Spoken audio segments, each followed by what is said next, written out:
Muy buenas tardes a todos y todas. Gracias por la participación en el webinar Retos de la Educación Superior en tiempos de pandemia.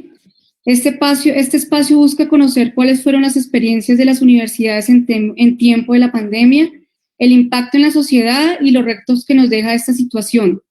Hoy contaremos con la participación del director de Relaciones con los sectores de educación superior y educación para el trabajo, Ricardo Moreno, con la participación del director de ejecutivo ASCUN, Óscar Domingos, la directora de servicios del campus Universidad de los Andes, María Andrea Leiva, el director de recursos físicos, Universidad Javeriana, Javier Torres, y de la Subdirección de Vigilancia en Salud Pública, Secretaría de Salud, César Torres. Vamos a tener 4 momentos. Un primer momento de bienvenida a cargo del director Ricardo Moreno y del director Óscar Domínguez. Hola José, ¿cómo estás? Un segundo momento de experiencias y casos de éxito en tiempos de pandemia. Vamos.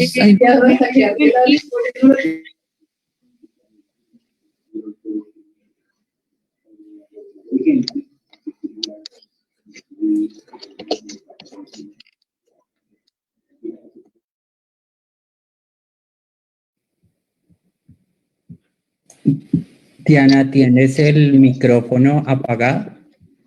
No, lo tengo prendido. ¿Me escuchan todos?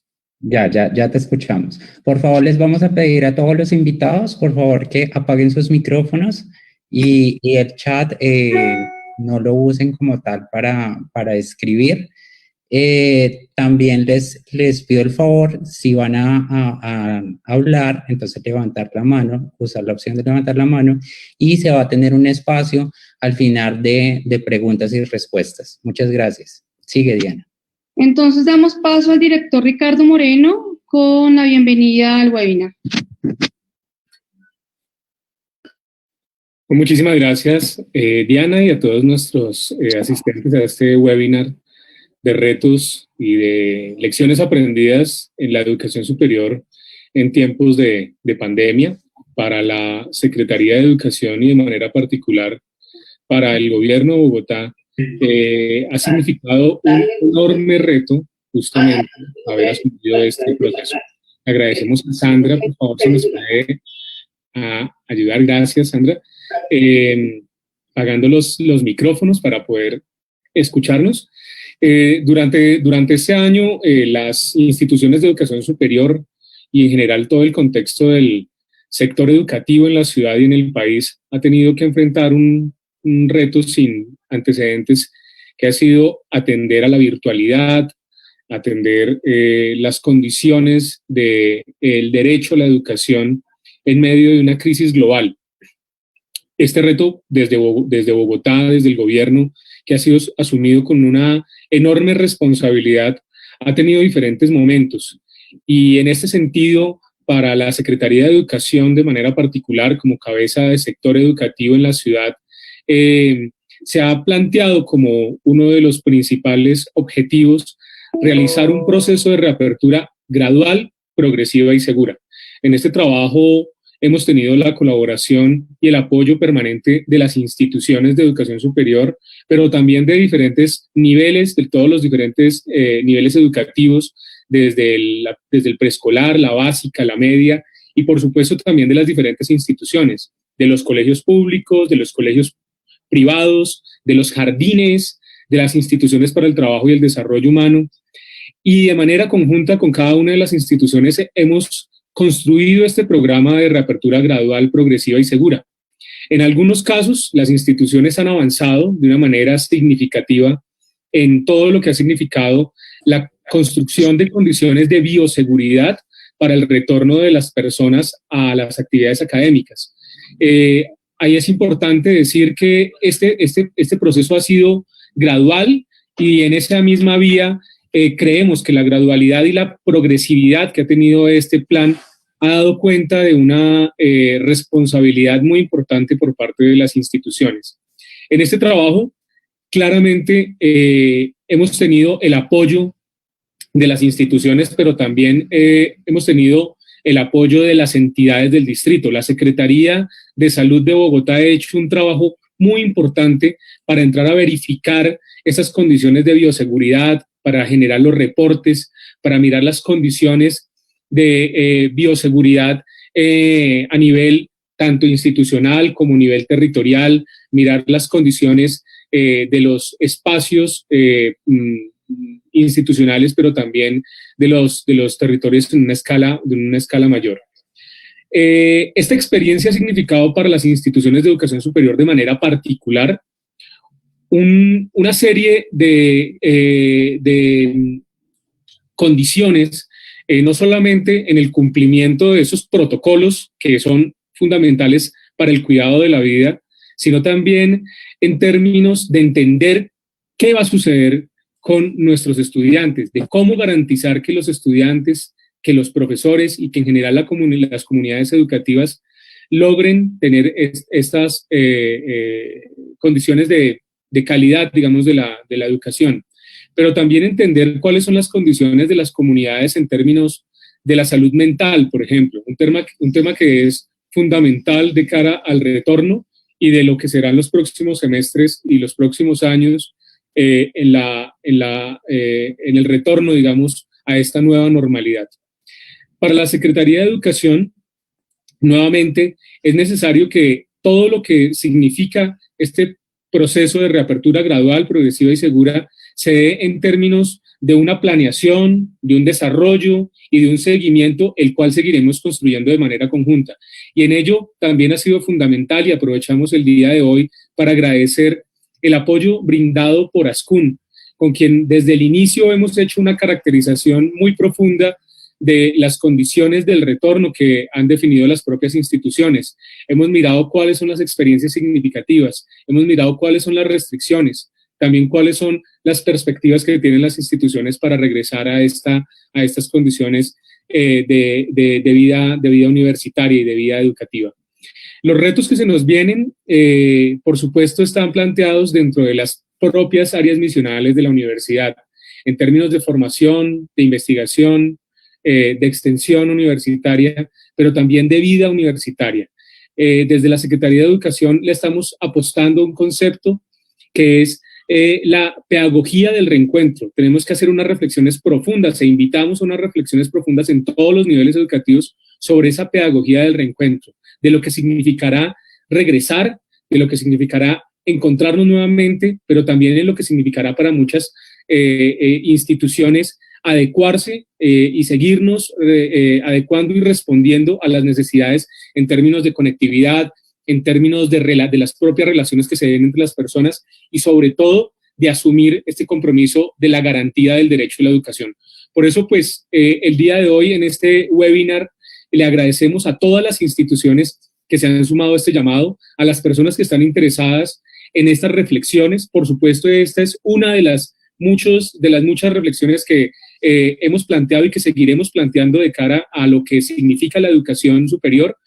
Contarles desde el distrito, desde nuestra secretaría, que lo hacemos con un enorme gusto, con un enorme compromiso y con un enorme amor, porque para este plan de gobierno existe un compromiso superlativo con la educación superior. Y por ello, este espacio es un espacio abierto, es un espacio de reflexión profunda que busca plantear uno de los principales escenarios desde todas las aristas que requiere la comprensión de esos retos que hoy queremos tener una primera aproximación. Así que muchísimas gracias a ASCUN, muchísimas gracias a las universidades, a las instituciones de educación superior que se han sumado a este llamado y esperamos que de las conclusiones que salgan el día de hoy podamos plantear próximos espacios para profundizar en cada uno de los elementos, tanto en la investigación, que será algo fundamental, pero también de las medidas que tendremos como ciudad que implementar para darle lugar a una educación incluyente con cierre de brechas, que es parte del propósito fundamental de nuestro distrito y de nuestro gobierno. Así que bienvenidos y bienvenidas a este webinar. Muchas gracias, Ricardo. Muchas gracias por la intervención. Ahora sí, seguimos con ASCUN. El director Oscar Domínguez, no sé si ya está conectado, el secretario, pues para su intervención en este webinar. Para darle paso.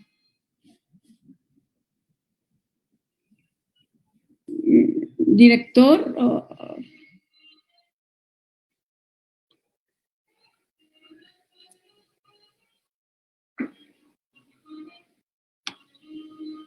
Director Oscar, aló. Aprovecho el momento para decirles a los invitados que esta sesión se está grabando, se está transmitiendo en Facebook Live, y por favor, la recomendación es no usar el chat de esta sesión. Quienes deseen hablar levantan la mano para pedir el espacio, y al final de la sesión se va a dar como preguntas y respuestas y las conclusiones. En ese momento vamos a dar la palabra a quienes deseen hablar en esta sesión. Muchas gracias.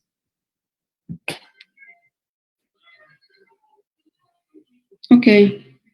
Bueno, entonces mientras se conecta Skun, le doy la palabra a la Universidad Javeriana, director, para que iniciemos con el momento de los casos de éxito en su intervención. Muchas gracias, director. Entonces le doy la palabra. Director. Gracias, Diana. Bueno. Muchas gracias, Diana, y muchas gracias a la Secretaría de Educación, a Ricardo, a todos por invitarnos y hacer parte de este reto y de este desafío que nos ha traído la pandemia. Voy a compartir con ustedes una presentación. Por favor, me avisan cuando la estén viendo.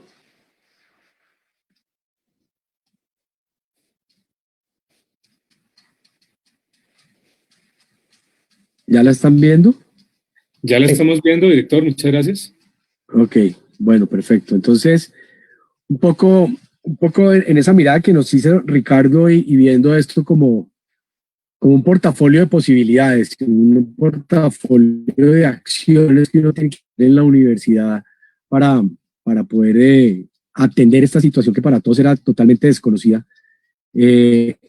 Pues nosotros hemos llamado esto, que veníamos ya en ese proceso, un tema de ecosistema de aprendizaje, y lo que voy a tratar de exponerles a ustedes es este ecosistema de aprendizaje, pero aterrizado en la atención de lo que nos trajo a nosotros la pandemia del COVID-19, que nos generó a nosotros desde marzo y a todas las IES, bueno, y a todos los colegios, etcétera, pues una cantidad de acciones que tenían que ser muy relevantes para poder hacer el cumplimiento de lo misional y el compromiso que adquirimos nosotros en la Javeriana cuando nosotros recibimos un estudiante a su proceso de formación. Entonces, voy a hacer un viaje, espero no demorarme más de los 15 minutos, un viaje que empieza desde la incertidumbre. Yo creo que a todos nos atacó esto, y día a día que pasaba la incertidumbre crecía.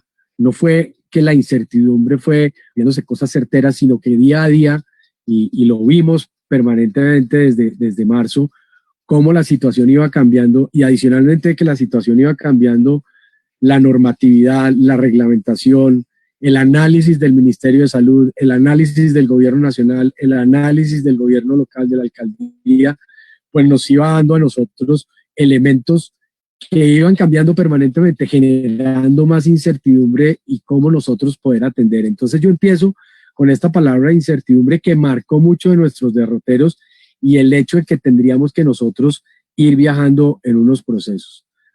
Voy a tocar 3 temas: un marco de referencia, unas acciones dada la situación de pandemia, y después unos retos o de pronto unos desafíos y unas oportunidades que podemos tener nosotros en la Universidad Javeriana y por supuesto seguramente en muchas de las instituciones.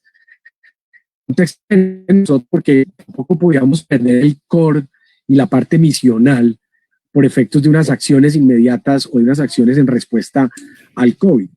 Para nosotros era muy importante nuestro proyecto educativo, era muy importante el resultado de procesos de acreditación, el modelo del desarrollo de oferta académica, el del cuerpo profesional, los estudiantes. O sea, aquí nosotros teníamos que mirar y no perder el norte, atendiendo la misma relación y la situación que nos estaba haciendo el tema de la pandemia.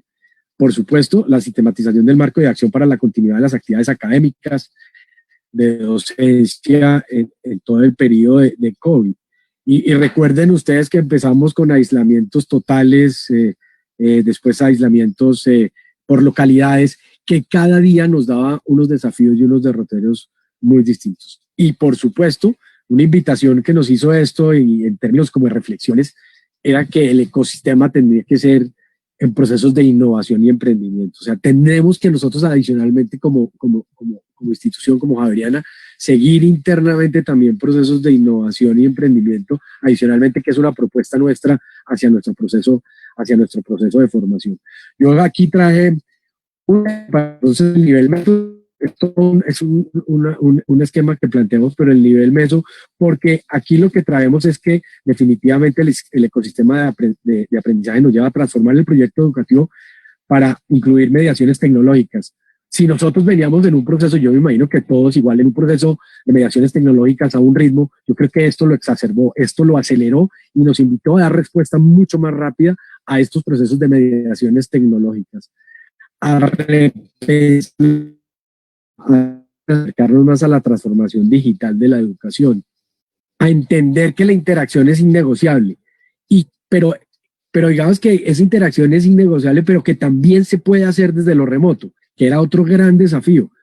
Yo creo que el compromiso de muchos y de la Javeriana en particular es que la interacción, el compromiso social, la interacción social es pilar fundamental de nuestro proceso de formación integral. Entonces, pero también entender que desde lo remoto se podía hacer y tener una visión integral integradora de las transformaciones a todo nivel. Y por eso yo quise presentar esto como una integración de muchas cosas, porque no es solamente temas de GPS desde el punto de vista de infraestructura. Aquí hay muchas variables más que involucran como temas académicos, del medio universitario o bienestar, nosotros le decimos medio universitario, bienestar, administrativos de investigación, etcétera. ¿Qué hemos hecho? Entonces, como les decía, nuestro horizonte tenía que pasar el tema de la actuación inmediata. Entonces, los escenarios para tomas de decisiones fuesen dinámicos, con flexibilidad. Digamos que aquí también la flexibilidad, la adaptabilidad, la agilidad, la focalización, la articulación, es que son variables de adjetivos que nos dan una connotación de lo que nos sucedió por el tema de la pandemia y lo que aún nos sucede y no sabemos qué nos va a pasar en el 2020, en el primer semestre del 2021. Aquí es esa marca, el cuidado de la persona. El cuidado de la persona tiene que ser fundamental para todos. O sea, adicionalmente que tenemos que hacer todos los procesos tecnológicos, pero la persona es el centro y allí tenemos que ir a poder resolver la situación. Es un sentido amplio de la construcción del sentido de vida. La importancia altísima de activar comunidades de acompañamiento y aprendizaje y una gran oportunidad para activar la innovación, la diferenciación y la solidaridad. El tema de la palabra solidaridad nos convocó a que en temas de equidad tenemos que hacer que la educación sea para todos y que no hayan esas barreras que nos hablaba Ricardo. Bueno, nosotros empezamos a entender eso desde marzo, abril, mayo, que esto no iba a ser un tema del 2020, sino que el 2021 y con toda la información y toda la bibliografía que hay hoy a nivel de contextos epidemiológicos, de cómo va avanzando la pandemia, de la aparición de las vacunas, pero efectivamente, como estamos viendo hoy, estos efectos van hacia el 2021. Hacer esas caracterizaciones epidemiológicas, la territorialización de la pandemia, entender las localidades. Nosotros tenemos estudiantes también que no solamente son de Bogotá, son de muchas partes del país, poder entender qué está pasando en los territorios y la segmentación de sectores económicos. Hoy la universidad es incluyente y tenemos de todo nivel socioeconómico y hay que entender qué estaba pasando a todo nivel. Y por supuesto, no perder el norte y que estamos situados en un nivel económico tanto local como territorial, como de país y como mundial. Y eso pues va a afectar totalmente lo que puede pasar en la educación superior. También esas variables también teníamos que analizarlas un poco en aras de entender y lo hemos dicho en muchas oportunidades, la Universidad Javeriana tiene que ser sostenible en el tiempo. Ya llevamos nosotros 90 años, queremos otros 90 años de estar prestando este servicio al proceso de formación de nuestros colombianos. Entonces había que entender qué está pasando en los sectores socioeconómicos. El 40% de la población es vulnerable. El plan de reactivación económica se calcula en 50 a 60 billones de pesos. Puede ser hasta entre el 3 y el 6% del Producto Interno Bruto.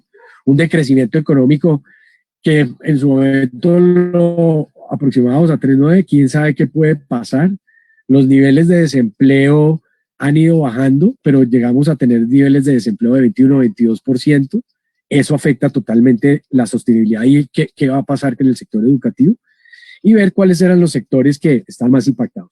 Nosotros, como les decía, entonces entendimos que para la pandemia había que hacer acciones desde índole académico, de índole de infraestructura, desde el punto de vista de bienestar y una sostenibilidad económica. Eso interactúan y nos debería dar a nosotros un tema de equilibrio en el ecosistema de aprendizaje. En académicas, poder entender la estrategia, las redes colaborativas, los medios y actividades, planificación, etcétera, y empezar a trabajar desde lo académico en el proceso de formación de los profesores. Yo creo que para todos esos secretos es un desafío que la tecnología a muchos nos ataca, nos cohíbe. Había que acercarnos y poder entender las necesidades y poder brindar las capacitaciones en plataformas tecnológicas, en nuevas maneras de los procesos de enseñanza y aprendizaje, de tal manera que nuestro centro de enseñanza y aprendizaje, que nosotros denominamos KMAC, pudiera empezar a soportar, capacitar y atender las necesidades propias de un proceso académico, donde el proceso de evaluación, como ustedes saben, a nivel remoto empieza a ser unos desafíos, pero lo pudimos lograr. Tenemos sitios web, hicimos 54 seminarios sincrónicos, atendimos 2.400 profesores para procesos de formación, montamos 5.000 clases, tenemos 23.000 usuarios conectados. Digamos que eran procesos que nos invitaban a nosotros a hacer grandes adecuaciones, pero adaptándonos con ese proceso de flexibilidad que teníamos. Digamos que desde lo académico nos empezamos a mirar también que la planeación era muy importante. No podemos tener la infraestructura física sin poder estar en coordinación con la planeación académica. ¿Qué eran los cursos que teníamos? Empezar a articular con la dirección de programas académicos y la oficina de admisiones y registro esa caracterización del tipo de asignaturas que teníamos nosotros. Articular esas, ahorita les muestro un poco esas diferenciaciones, articular eso a los decretos y a los acuerdos y a los lineamientos que nos daban el gobierno nacional y local, para poder aterrizar eso en la nueva propuesta y en la oferta que nosotros daríamos a nuestros estudiantes. Dar esos criterios de prioridad de lo presencial, esa parte práctica que es absolutamente indispensable, eso teórico-práctico, y entender que los núcleos fundamentales eran importantes en los primeros semestres para ver si nosotros podíamos atender temas de presencialidad con esos primeros semestres y acercarlos a la universidad, a la vida de la universidad, que era muy importante en eso cuando hablábamos nosotros de los procesos de formación y de los procesos de interacción social que se necesitaban. Y por supuesto, en su momento, como fue, atender muy claramente las personas mayores de 70 años y la existencia de comorbilidades que nos determinaba a nosotros también cómo atender esto, porque tenemos profesores, tenemos maestros, tenemos investigadores que pueden ser mayores de 70 años, de una población vulnerable, después 60 años, y las comorbilidades. Eso, digamos que eso era como un rompecabezas nosotros para poder articular desde lo académico esa oferta que queríamos dar y cómo entregarla de la mejor calidad posible. Y aparecen 3 modalidades: la modalidad presencial, que era esas asignaturas que sean netamente presenciales, la facultad de artes, cosas que necesariamente la presencialidad, después de los análisis profundos que hacía cada una de las facultades para determinar esto necesariamente es práctico y necesito algún nivel de presencialidad. La modalidad combinada o alternancia, ese modelo híbrido, que después lo empezamos a acoplar con el de alternancia, es decir, una semana uno, otra semana otro, la tercera semana otros, de tal manera que también entendiéramos el tema epidemiológico y ver que los primeros 5 días podía haber realidad, pero en los siguientes 2 semanas podíamos tener temas remotos y así un poco mitigar el proceso del contagio, el nivel o velocidad de contagio. Y totalmente la modalidad remota, todas mediadas por las TICs. O sea, ¿cómo entendíamos nosotros y poder hacer esa distribución de la parrilla para dar esa atención a nuestros estudiantes? Y eso nos surgió toda una matriz para poder nosotros entender esto entre lo presencial, lo combinado, la alternancia y poder estructurar nuestra oferta académica 2023 y 2021-1. O sea, definitivamente 2021-1 lo vemos bajo la misma manera y como decía la persona de los Andes, y lo vamos a decir al final, el desafío más grande es cómo lograr la presencialidad, hacer un poco más de presencialidad. Estudiantes, profesores, cómo invitarlos a que sin incumplir procesos y protocolos, los niveles que nos da la Secretaría de Educación de máximo niveles de aforo, pudiéramos cumplir, pero sí lograr, que es un desafío que yo creo que tenemos todas las IES, de lograr un poquito de mayor presencialidad. El reto de la conectividad, eso yo creo que no es un secreto para todos.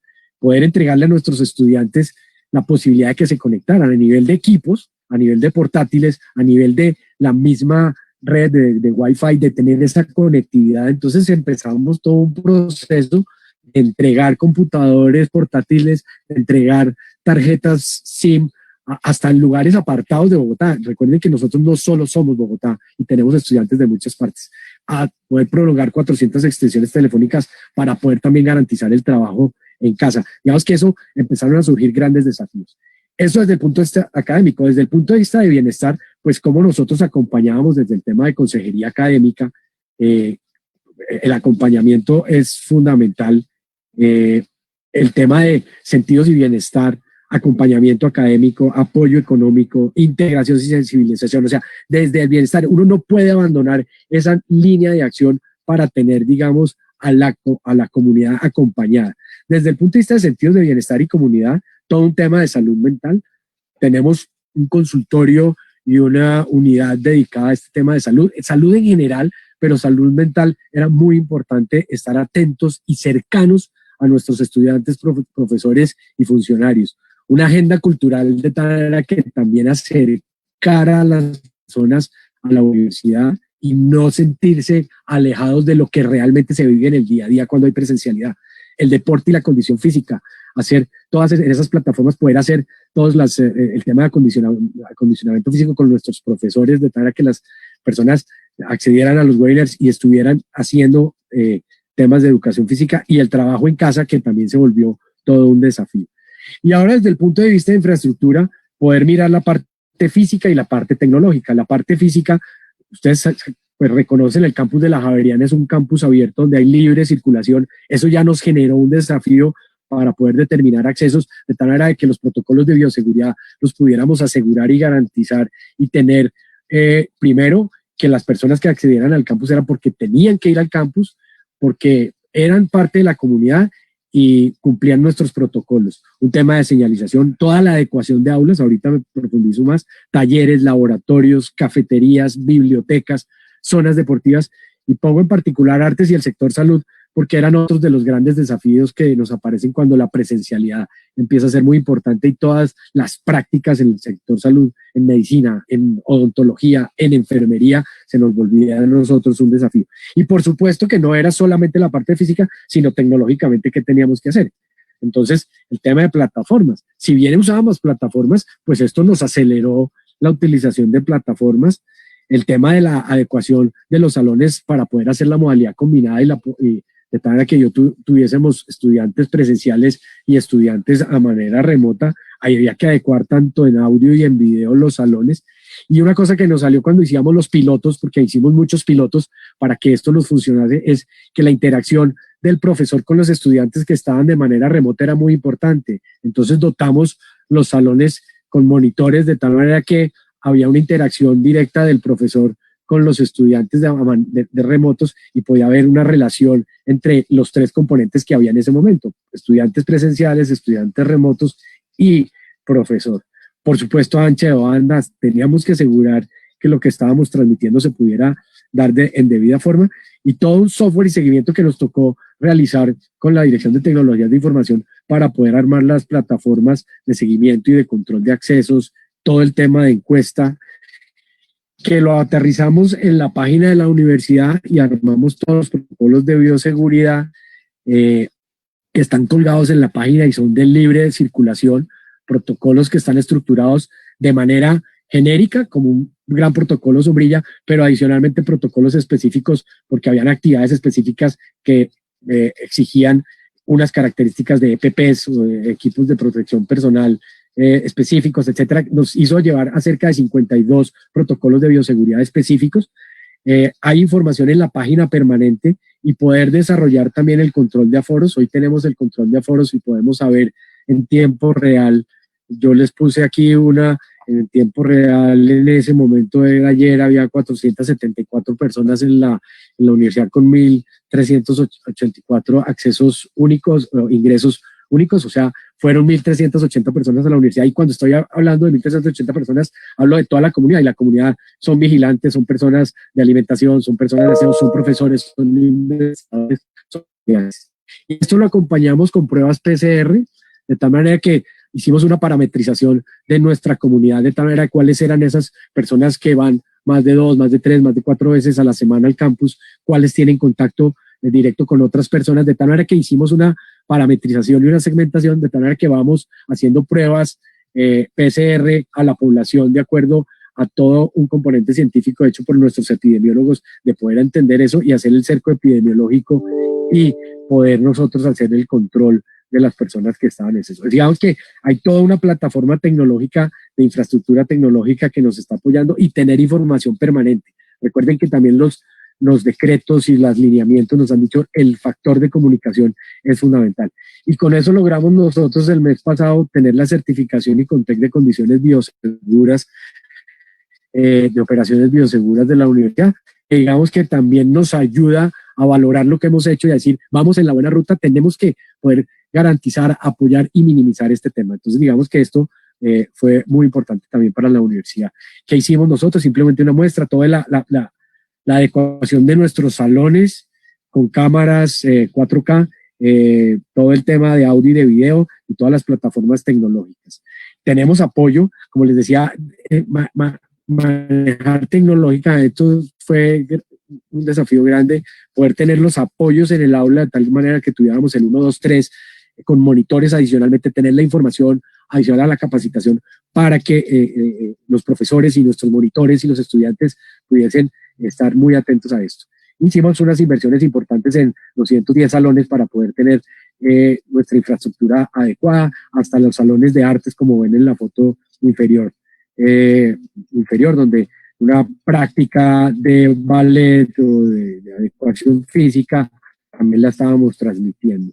Todo el tema de control de accesos, dividimos la universidad en 14 puntos de tal manera que pudiéramos tener control de acceso, donde hay el desarrollo de la encuesta epidemiológica, donde con códigos y con lectores de códigos de barras para eliminar contactos nosotros pudiéramos garantizar que la encuesta epidemiológica en sus dos momentos, una gran encuesta general de mirar condiciones médicas y una segunda de síntomas, pudiéramos nosotros, el de síntomas es día a día, la persona que asiste, y la general para condiciones médicas y poder entender nuestra población. Entonces digamos que se hizo una adecuación física. Y también está todo el tema de apoyo económico y de sostenibilidad económica de la universidad, donde también empezamos a desarrollar con la Vicerrectoría Administrativa y la Dirección Financiera, estructurar ayudas a nuestros estudiantes. En este caso estoy mostrando lo de los neojaverianos, o sea, estudiantes de primer semestre, para invitar a que pudieran acceder a la universidad entregando diferentes diseños de productos para que pudieran encontrar la facilidad de acceder a la universidad y poder tener becas de ingreso, créditos de largo plazo de mediano plazo con 0 interés, etcétera, etcétera, de dar un portafolio de productos para que nuestros estudiantes neojaverianos pudieran encontrar una posibilidad. Y por supuesto a nuestros estudiantes regulares. No solamente eran los neojaverianos, sino también nuestros estudiantes regulares, dando un producto que se diseñó muy exitoso, que fue el tema del crédito rescate, donde abrimos para 4.000 estudiantes, donde íbamos hasta el 70% de crédito y después ese 30% era el pago, pero el 70% era a 0 interés durante 24 meses, de tal manera que pudieran encontrar posibilidades de no abandonar en este compromiso que adquirimos al inicio, pues teníamos que continuar apoyando a nuestros estudiantes. Y por supuesto, internamente, una cosa que totalmente tomó la universidad es 0 incremento de matrículas para el año 2021. Es un desafío y un reto y una apuesta a nuestros procesos de formación de nuestros estudiantes y al país. Creemos que hay que aportar, pero eso por supuesto generó que nuestros gastos también se vieran impactados, y se tomó la decisión de 0 incrementos salariales, etcétera, etcétera. Es una serie de medidas que llevó a la universidad a buscar desde lo económico, no solamente desde lo académico, no solamente desde la infraestructura, no solamente desde el bienestar, tener posibilidades de armar ese aprendizaje y esa cultura del aprendizaje para todos. Y las oportunidades, pues hemos aprendido mucho, pero también nos queda mucho por aprender y muchos retos y desafíos hacia el futuro. Un proceso profundo de transformación digital de la universidad, que sea estratégico, que sea táctico, que vaya a lo académico, a lo del medio universitario y del bienestar, a lo administrativo. Y fíjense, siempre pensando en las personas. Y esto también nos invita al contacto y a la interrelación en la interdisciplinariedad de muchísimas cosas, la ingeniería con las ciencias de la salud, la tecnología, la comunicación y las artes, la solidaridad del centro de la economía. Fíjense que esto también de la pandemia nos ha llevado a que internamente reflexionemos y que nos queden grandes desafíos desde el punto de vista académico y de cómo interactuamos con la sociedad. Renovar la oferta académica, por supuesto, y dinamizar nuestro ecosistema para el aprendizaje significativo. Como ven, digamos que de manera integral para llegar al lugar de esa primera palabra que les decía de la incertidumbre, llegar, como lo ha dicho nuestro rector, a un tema de esperanza. Creemos totalmente que esto es posible y que hay posibilidades, que debemos dar como instituciones de educación superior posibilidades para que el país siga progresando, y por eso está la esperanza como una de nuestros grandes retos y desafíos. Eso era todo lo que quería compartir. Creo que me pasé un poco y me pido disculpas por lo que me demoré en esto. Muchas gracias, director. Sí, efectivamente es un reto para todo el sistema de educación superior, un reto de esperanza para todo lo que se nos viene en el 2021, en todo el tema de apertura gradual, progresiva y segura. Le doy la palabra a María Andrea, la directora del campus de la Universidad Javeriana, para que nos exponga su experiencia desde los Andes. Muchas gracias, María Andrea. Hola a todos, buenas tardes. María Andrea Leiva, yo soy la directora del campus, de servicios del campus. Tuve a mi cargo, junto con la gerencia del campus, toda la adecuación y la construcción de los protocolos de bioseguridad y la estrategia para el regreso seguro a las actividades presenciales.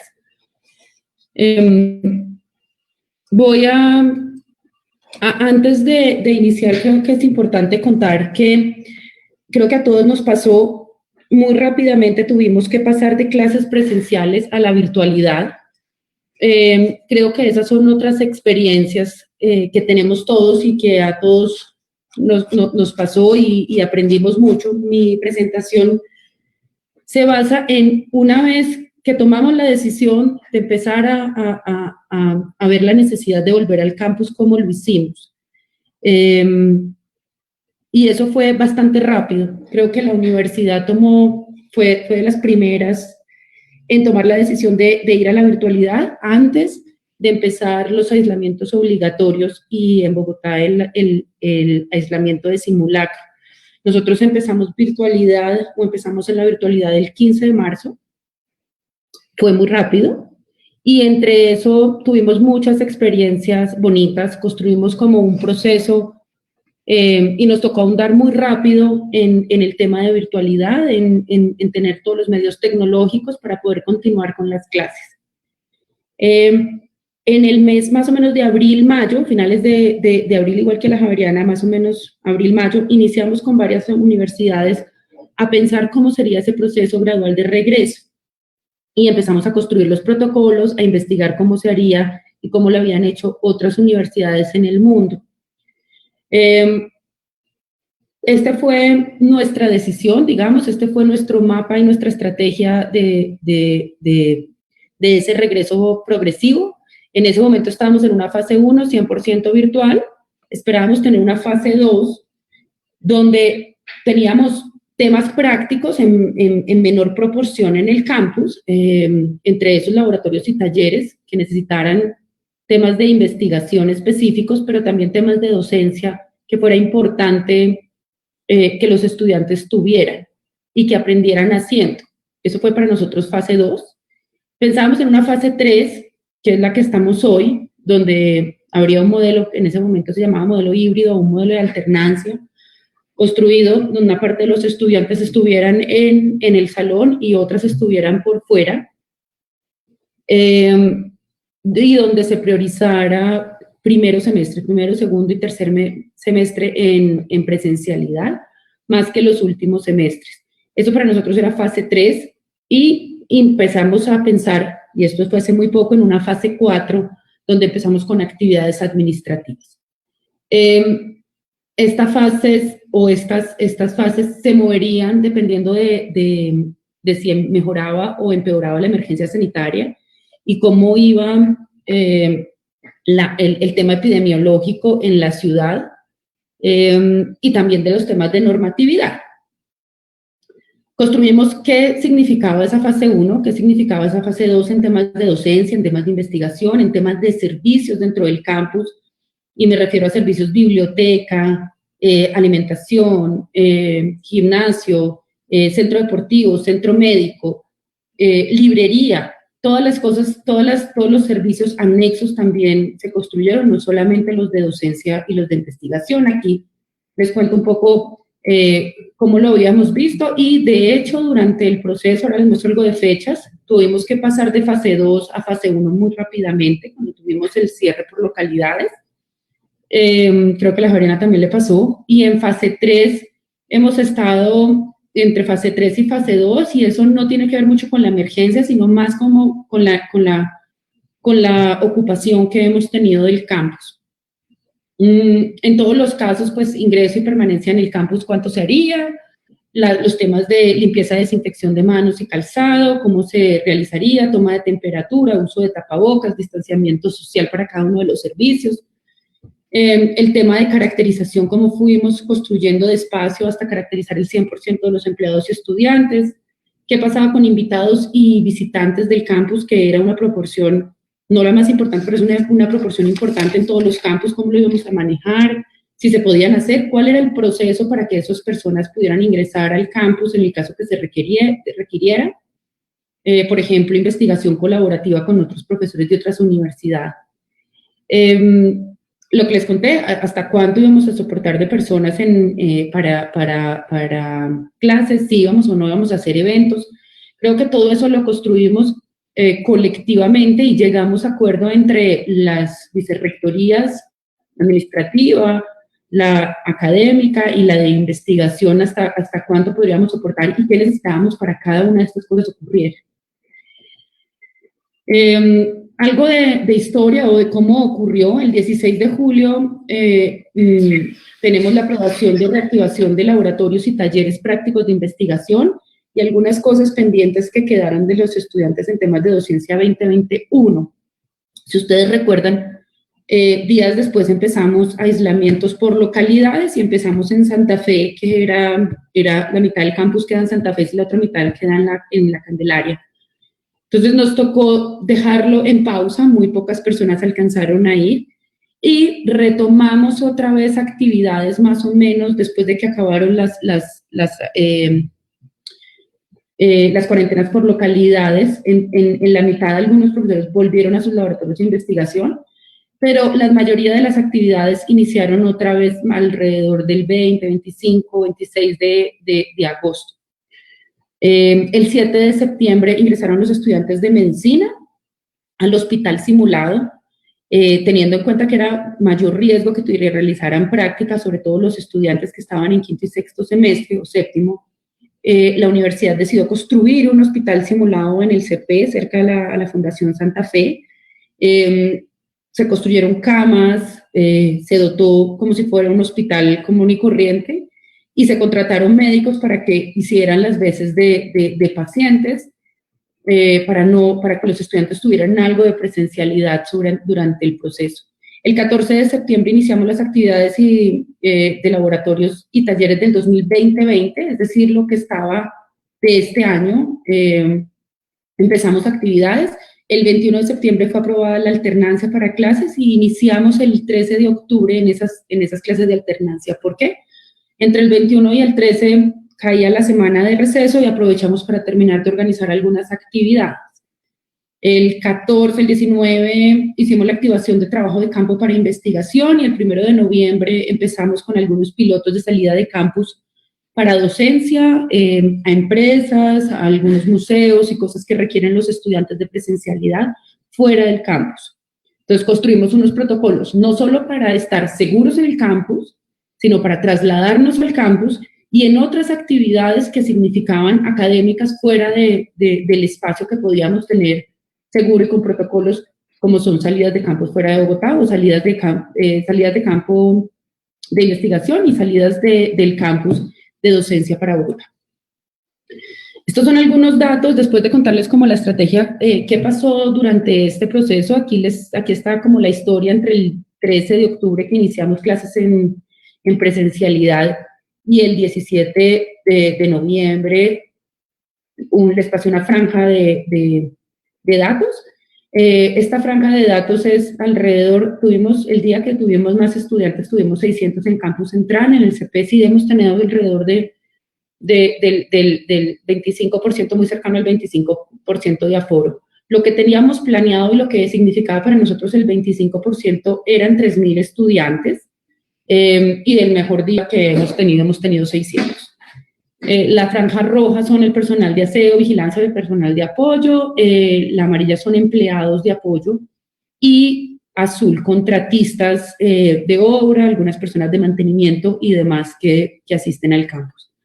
Un día que hemos tenido mucha gente, hemos tenido 1.200, para que se den una idea, antes de la pandemia el campus recibía alrededor de 14.000 personas. Esto no es ni el 10% de lo que teníamos antes de la pandemia y es alrededor del 30% de lo que teníamos planeado. Como lo dijo Javier, para nosotros también fue un reto esa construcción o ese rompecabezas entre lo que dice la norma, que podemos dar clase entre 10 y 4 de la tarde, las personas que tienen alguna comorbilidad y no podían dictar clase, los estudiantes que tienen alguna comorbilidad y no querían asistir al campus o tenían algo de miedo.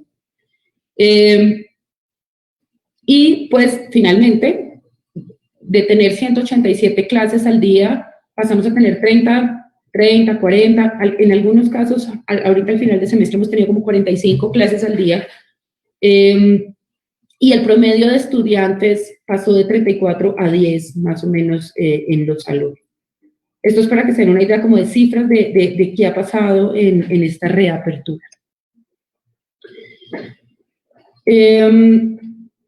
La caracterización. Una de las preocupaciones, el protocolo lo construimos cuando la curva de ascenso, o iba en un ascenso así, estábamos en plena, digamos, inicio de pico epidemiológico. Fue un protocolo restrictivo que priorizaba solidariamente que los empleados y estudiantes estuvieran seguros y que para ir al campus había que tener unas condiciones específicas de salud. Ahora les contaré un poco cómo hemos pensado flexibilizar esto, porque ya estamos en otro momento epidemiológico y parte de las fases que les mostré es tener una cosa flexible que podamos adaptarnos a todos los cambios que hemos tenido que pasar este año, que creo que para todos ha sido un reto importante. Entonces construimos esta caracterización da una semaforización que más que una caracterización es un censo. Censamos a todos los profesores empleados de la universidad, contratistas que trabajan también en el campus y estudiantes. Esta semaforización, creo que está en la siguiente. Esta semaforización nos da dos tipos o tres tipos de personas, unos estudiantes que no tienen riesgo individual o del hogar, unos estudiantes que tienen riesgo en el hogar. Nos dimos cuenta que cerca del 35% de la población de estudiantes y profesores y empleados viven con mayores de 70 años o personas con comorbilidades complicadas. Esas personas les pusimos un amarillo y solicitamos un consentimiento informado de la familia que tomara una decisión si querían o no requerían retornar a clases presenciales. Los rojos continuaban con trabajo en casa o continúan aún todavía con trabajo en casa, tanto profesores como empleados. Hicimos unos cambios rápidos de personas que tenían cosas presenciales y las pasamos rápidamente a virtualidad, cambiando un poco sus funciones si era necesario. Además, acompañamos todo ese proceso, arreglamos y construimos colectivamente puestos de trabajo en casas de alrededor de unas 800 personas, y a los estudiantes también, y sobre todo los estudiantes que estaban becados, cerca de un 15% de la población uniandina es becada. A estas personas les acompañamos a los estudiantes en tener un computador. Hicimos en esta encuesta, también hicimos como una encuesta de cómo estaban las condiciones de virtualidad de los estudiantes, y les enviamos si era necesario un computador en préstamo para todo el semestre, y en algunas ocasiones, o en ocasiones muy complicadas, sobre todo los estudiantes de nosotros de Palante Pacífico y Palante Caribe, que estaban en condiciones muy difíciles, hicimos pagos y enviamos internet a sus casas para que pudieran tomar clases virtuales. Construimos toda esta caracterización, pudimos mapear quiénes estaban en condiciones de vulnerabilidad, cuáles no, y creo que una decisión importante de la universidad en ese momento era no solamente entender el riesgo como un riesgo individual, sino como un riesgo del hogar.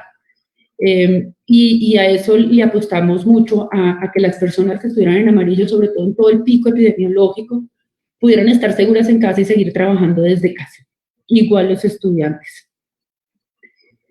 ¿Qué significó implementar esos protocolos de bioseguridad que habíamos construido? Bueno, en principio, aquí es algunas fotos de lo que significó, aparte de la caracterización y todo el tema de seguimiento epidemiológico.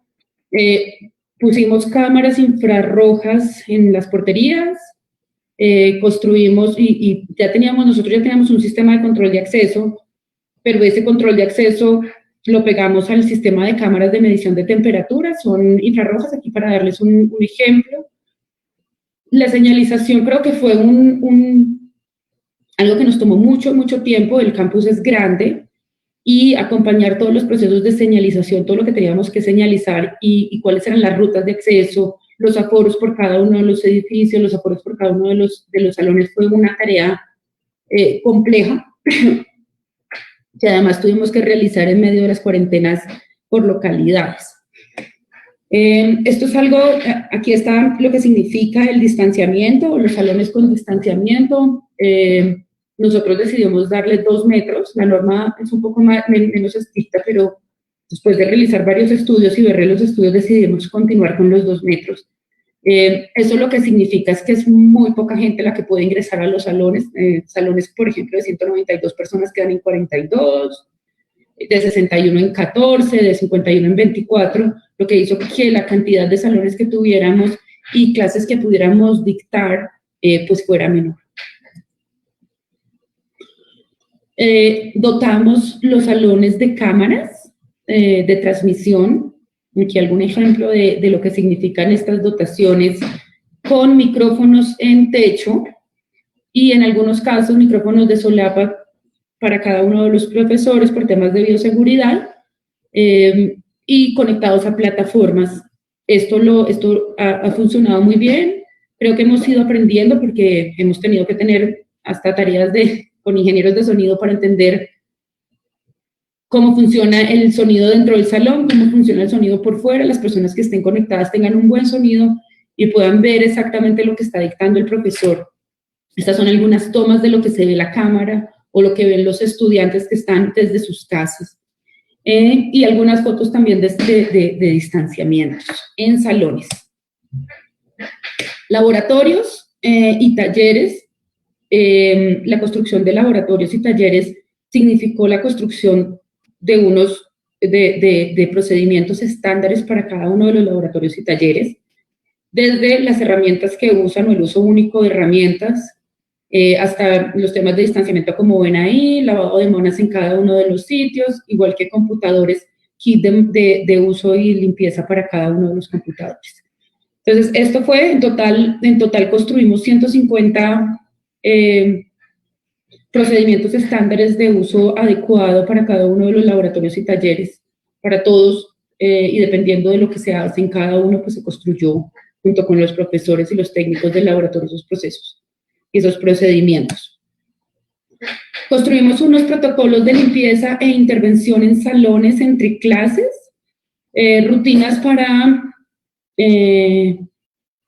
para talleres y laboratorios específicos, rutinas para unas cuadrillas, construimos tenemos unas cuadrillas específicas que entran en el salón entre clase y clase, es una lectura a profundidad de 15 minutos con un producto especial. Hicimos la intervención de baños, hicimos aumento de rutinas de los baños, en limpieza, de manijas. Esto es como muy detallado y existe un protocolo que si lo requieren, pues nos podemos dar de cómo se hace cada uno de los procesos estándares para nuestro operador. Un tema que para nosotros fue muy importante y que todavía seguimos construyendo, creo que esto no hemos acabado, todos los días aprendemos una cosa nueva, fue la estrategia de vigilancia epidemiológica, hace parte integral de nuestro protocolo. No solamente son estas medidas, que son medidas de ingeniería sobre los espacios físicos, barreras, ingenierías, de estas puedo construirles, por ejemplo, cuáles hicimos específicas para música, para hacer la práctica de vientos, o cuáles fueron las específicas intervenciones que hicimos en cabinas, por ejemplo, de música para grabación, que compramos unos UVs que limpian la cabina entre persona y persona que entra, o en los auditorios unos paneles para dividir el público de los profesores o de las personas que están en auditorio. Construimos varias cosas de esas, pero para nosotros el tema de vigilancia epidemiológica era tener la comunidad segura. Y tener la comunidad segura significaba hacer una vigilancia epidemiológica dentro del campus, teniendo en cuenta la cantidad de personas que hacen parte de nuestra comunidad. Si se dieron cuenta, estamos hablando de alrededor de 25.000 estudiantes, 5.000 empleados, más contratistas, y contratistas incluimos personas de servicios generales, vigilancia, mantenimiento, personas que nos ayudan con los temas de aulas, construcciones, todos esos también son contratistas. Estamos hablando de una población cercana a las 32.000 personas.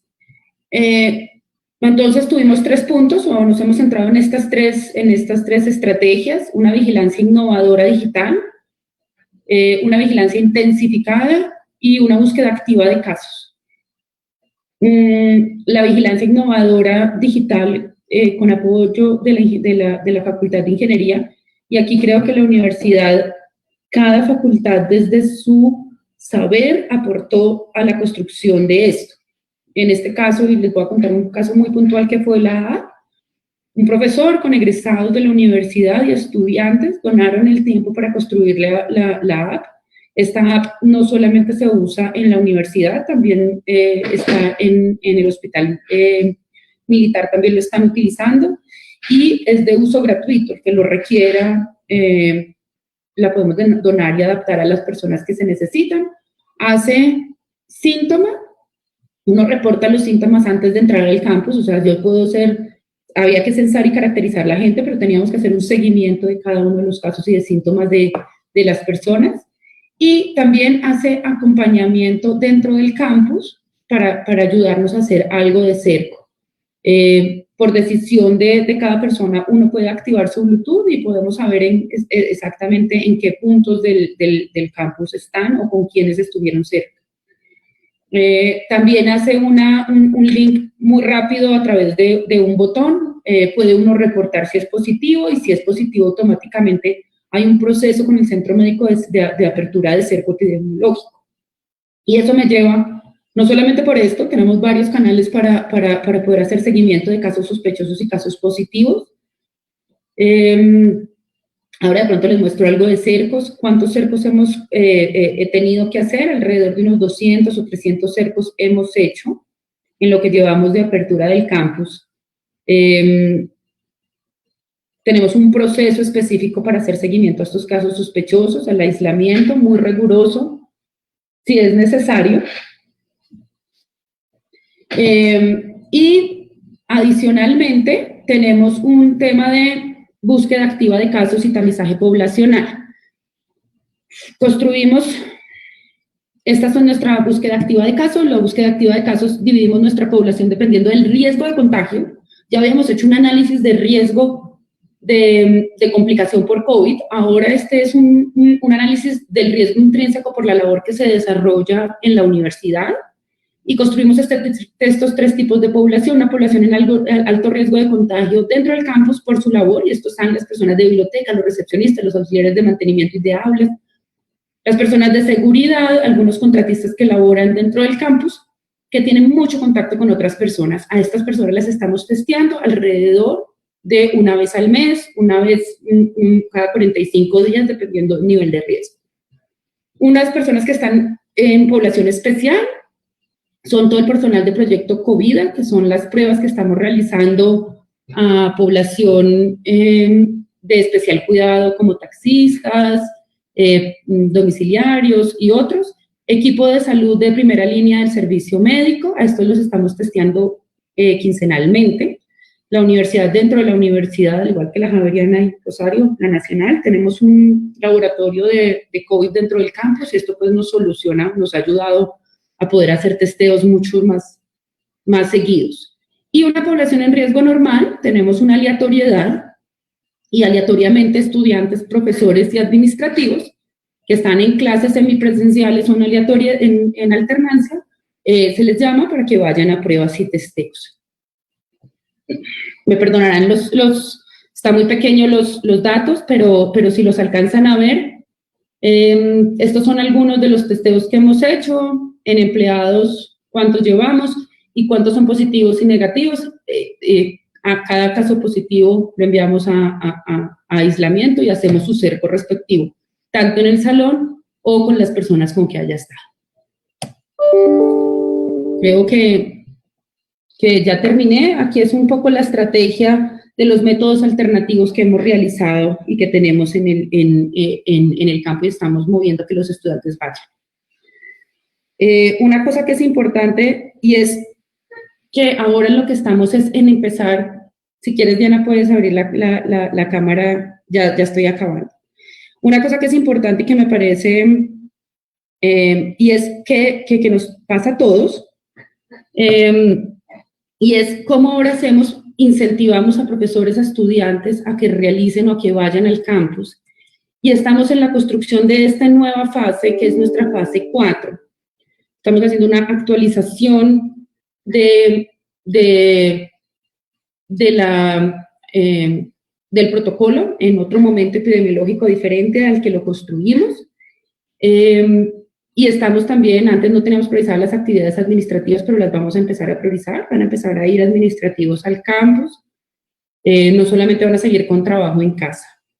Y vamos a tratar de volver este campus vivo, que es, creo que esta palabra es nuestro reto. ¿Cómo volvemos a hacer cosas que a los estudiantes también les interesen, no solamente estudiar, sino temas culturales, temas deportivos? Volver a abrir el centro deportivo es una de las cosas que tenemos como prioritarias para el próximo semestre. No solamente los laboratorios, sino que haya vida dentro del campus, y esa vida universitaria se vuelva a vivir en lo presencial. Y la idea es, pues estamos pensando cómo se haría eso de forma segura.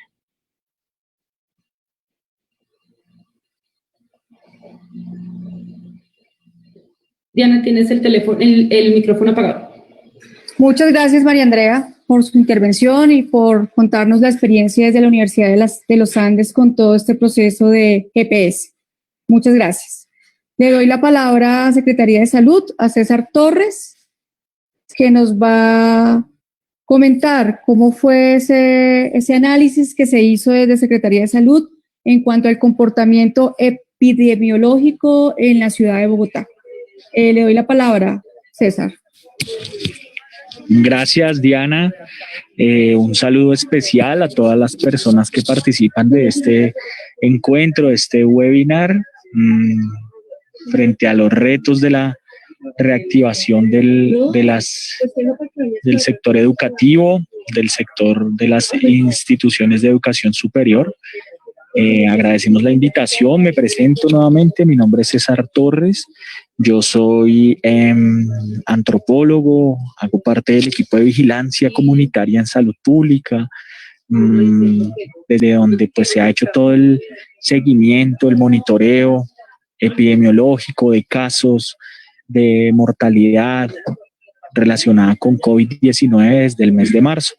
Básicamente, pues mi presentación, respetando el tiempo asignado, va a ser sobre el comportamiento semanal de los casos confirmados de acuerdo a la sintomatología, las curvas epidemiológicas por localidad, el comportamiento de los casos fallecidos, la ocupación actual en UCI, algunas reflexiones y perspectivas desde los determinantes sociales y el comportamiento del COVID en la población estudiantil, un ejercicio inicial que hicimos con la base de positivos COVID para ver en la comunidad estudiantil cómo pues, se ha presentado este evento. Bueno, aquí vemos pues una gráfica en la que podemos ver semana tras semana el comportamiento de la epidemia, de la pandemia por COVID-19. A la fecha, en la ciudad de Bogotá se cuenta con 407.627 casos confirmados de COVID-19. Como pueden ver, pues tuvimos ya un pico epidemiológico, un primer pico hacia la semana 31. Estas son las semanas epidemiológicas, prácticamente coinciden con lo que son las semanas del año. Entonces, aproximadamente lo que fue hacia el mes de julio, finalizando julio, entre el 19 y el 25 de julio, tuvimos, y hacia el mes de agosto iniciando, tuvimos lo que fue el pico de la meseta de ese primer momento.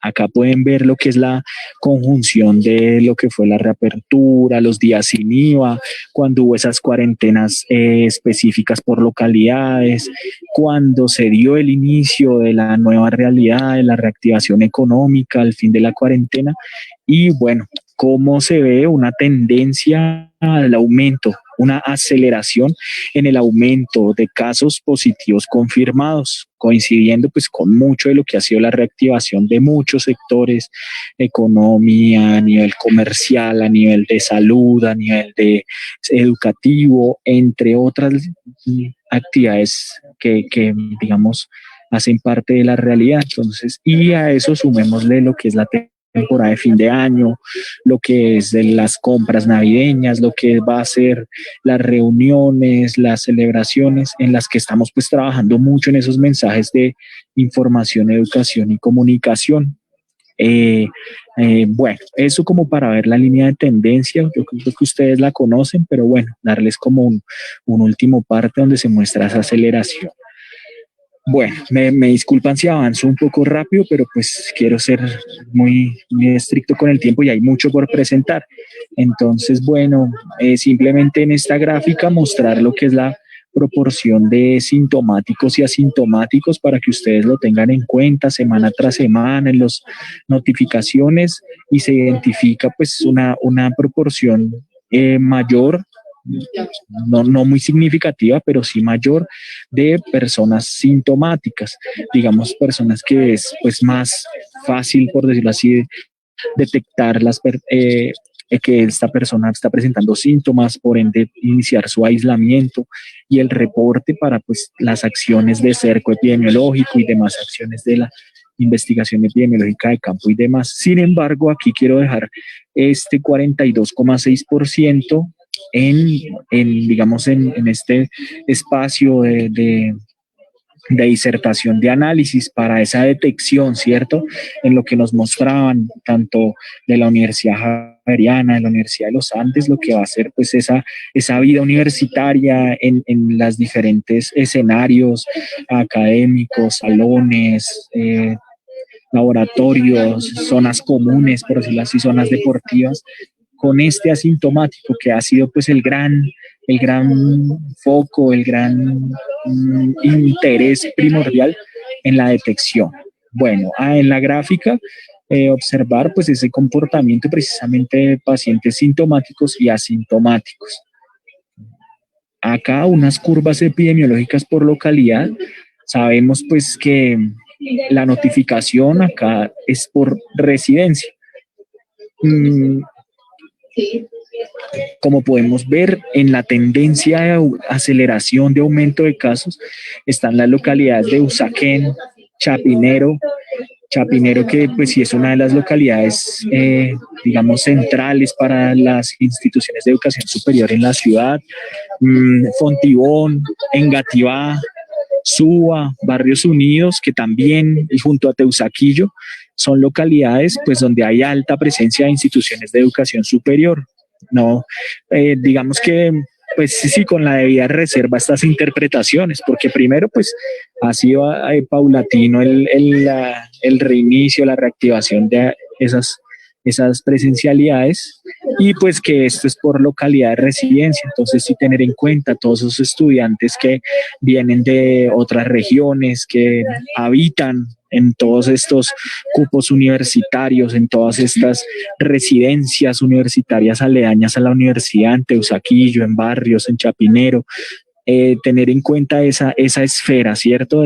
De cómo lo planteaban recientemente, seguros en casa, nuestros traslados, y en el campus universitario. Entonces, pues sí, tener en cuenta esas aceleraciones dentro de todo ese programa de reactivación.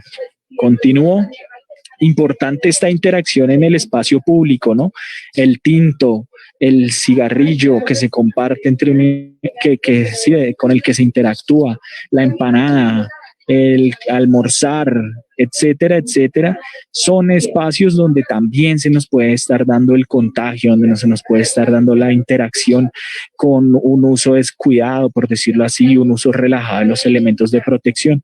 Esto pues son imágenes en Ciudad Bolívar, pero pueden aplicar a nuestros entornos universitarios. Entonces, pues, invitación a que desde la información, la educación y la comunicación que se imparte, que ustedes han hecho con una metodología muy importante en la señalización, pues también invitar a las personas a no bajar la guardia en estos espacios de interacción tan propios de la universidad, y pues con la reactivación y la novedad del reencuentro, entre otros. Bueno, distribución de casos según localidad. Casos activos, localidades de Suba, Kennedy, Engativá, como las tres primeras con el mayor número de casos activos. Si se mira, pues ya al verlo en una tasa por 100.000 habitantes, ya por ejemplo Chapinero, La Candelaria, Teusaquillo en cuarto lugar, son localidades que al verlo, digamos, a través de tasas por 100.000 habitantes, sí pasan, digamos, a las que son más casos en cuanto a número absoluto. Entonces, tener en cuenta que en este sentido, si hay una alerta para estas localidades, si vemos que hay pues una tasa elevada de casos en comparación con los demás, no serán las localidades más densamente pobladas, pero pues sí se observa que respecto a sus residentes, sí el número de casos es alto. Entonces, para que lo tengamos en cuenta, esta información, y en esta fase, como lo mencionaba también la doctora, esto ha venido, es cambiante, es dinámico, y bueno, ahí para esto está la información, para enfocar nuestras acciones, no todos nuestros esfuerzos. Un mapa de concentración de casos en el que simplemente mostrar de manera gráfica, cartográfica, cómo se están concentrando los casos. Sí, digamos que a la fecha, por número de casos, nuevamente, es más denso en localidades como Suba, Kennedy, Engativá, Fontibón, digamos como que en ese cordón occidental de la ciudad, en ese cinturón. Habría que ver esto, cómo se está comportando también en los municipios aledaños, donde probablemente también hay estudiantes que van y vienen o que vendrán en lo futuro próximo. Esa movilidad, ¿no? En la ciudad, en el uso del transporte público, en esos desplazamientos, también importante mantener siempre todas las medidas de prevención ya conocidas, ya impartidas desde diferentes entidades, desde diferentes maneras, pero que hay que seguir insistiendo y no relajar. Entonces los mensajes deben continuar, los mensajes hay que seguirlos impartiendo, cada vez más específicos, cada vez más aterrizados en la cotidianidad. Es lo que hemos identificado o hemos procurado desde el mensaje institucional de salud. Bueno, continúo. Acá el comportamiento, bueno, la epidemiología mide también bimortalidad, entonces en este caso lo relacionado con los fallecimientos se asemeja a lo que fue la curva de fallecimientos con la de casos en cuanto al primer pico. Pero si ustedes miran, no hay la misma aceleración en el ascenso de número de casos en cuanto a los fallecidos respecto al número de casos. Sí, soy claro. No hay tal aumento que esté mostrando una tendencia en cuanto a los fallecidos en la ciudad de Bogotá, lo cual de alguna manera es positivo, naturalmente, pero pues no descuidar el tema de los casos activos notificados. Entonces esa es 8.944 personas fallecidas en la ciudad a la fecha por causa de lo que es la COVID-19. Bueno, distribución de casos fallecidos, en este caso pues en cuanto al número absoluto, Kennedy, Suba, Engativá, las mismas localidades en donde hay más casos también son en las que hay mayor número de fallecimientos, pues por aspectos demográficos, principalmente de mayor población en estas localidades, mayores pues situaciones de vulnerabilidad y a nivel socioeconómico y a nivel pues, de las dificultades de poder cumplir con las cuarentenas, de poder cumplir con el aislamiento, entre otros. Continúo. Lo importante, ustedes han mostrado varias estrategias, la vigilancia comunitaria, una de ellas. Entonces, la vigilancia comunitaria, perdón, que creo que se me desactivó el micrófono. No, bueno, ahí está. Correcto. Ha exaltado la relevancia de la salud pública, el conocimiento de los contextos como complemento de las investigaciones epidemiológicas de campo, las inequidades y todas esas circunstancias que se leen desde los determinantes sociales y la importancia de una investigación interdisciplinar, algo pues como muy propio también de las instituciones de educación superior. Ahora importante pues que desde las comunidades estudiantiles, desde todas las personas que conforman la comunidad, trabajadores, profesores, directivos, estudiantes, estén atentos a la detección, el aislamiento y el reporte de esos casos, a la notificación, para que se les pueda hacer el respectivo seguimiento, el monitoreo que se ha venido realizando desde el mes de marzo. Bueno, 5 minutos más me tomo, con su permiso. Acá otro de los indicadores fuertes de seguimiento a la pandemia, que es la ocupación de camas UCI para COVID-19. La curva de la gráfica superior muestra esa proporción entre las camas ocupadas y las camas asignadas. Hubo hacia el mes de julio y agosto una ocupación alta, o digamos como una diferencia menor entre las camas asignadas y las camas ocupadas. A la fecha, diciembre 14, que es el último dato, una ocupación del 55,9%. Esto pues es variable. La oferta, como se puede ver en la gráfica superior, ha sido constante. Y asimismo, digamos desde septiembre, ha sido también constante la demanda de camas UCI. Esto pues hay que seguirlo de cerca, que no se vaya de pronto a disminuir esa brecha, porque ahí es cuando ya entra como en alarma todo el sistema, todo el entramado productivo y demás debido a ese indicador. Bueno, y qué pena, solicito aquí que le bajen un poquito el volumen. Momentico.